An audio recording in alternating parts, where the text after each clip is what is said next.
Hello guys, hello welcome है। मेरो यो चाहिँ सेकेन्ड ब्लग हो। अनि है मैले तपाईँहरूलाई भनेको थिएँ नि किचन टाढा उयो 9 नम्बर लेखेको छ नि, यो चाहिँ हाम्रो किचन हो। यहाँनिर आइपुग्नुपर्छ। ऊ त्यो देखेको उताको ठुलो बिल्डिङ चाहिँ हाम्रो होस्टेल हो।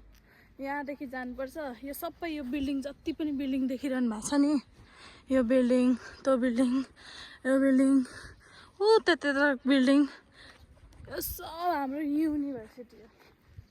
यत्रो ठुलो युनिमा छौँ हामी। होइन गाइज, यता हेरौँ त। ओ गाइज, हो कि न? यत्रो ठुलो युनिमा कोही छ आउने? कसैको हिम्मत छ? यहाँ कसैको हिम्मत छ? छैन।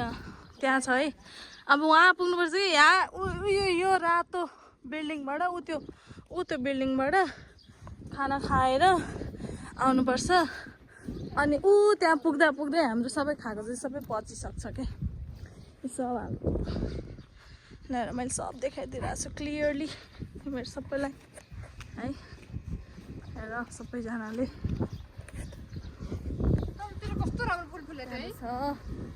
प्यारो छ।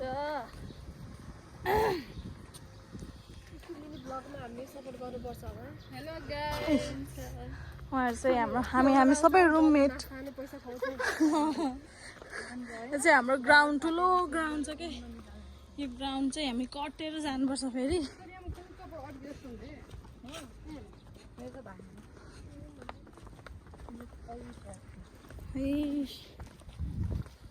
मलाई काली देखिरह होला किनभने घाम यता उल्टो छ। म सेती छु है गाइज।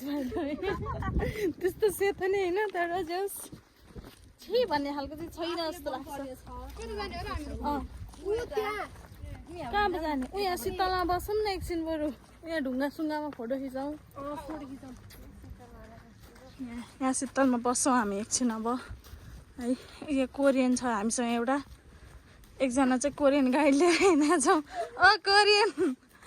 कोरियन यता हेरौँ न। उहाँ चाहिँ हाम्रो कोरियन गाइड हो। यस्तो दामी ठाउँ छ हेर। के घङ्गारो भन्छ हेर, यो घङ्गारो हो रे गाइज। के हो रे यो? घङ्गारो रे। अब खोइ हामीलाई त थाहा छैन। फुल हो फुल, घङ्गारो होइन फुल हो। के लाग्छ तिमीलाई? मलाई त के थाहा छैन। मलाई यो फुल त नाम घङ्गारो हेर्दै गुलाब जस्तो हो।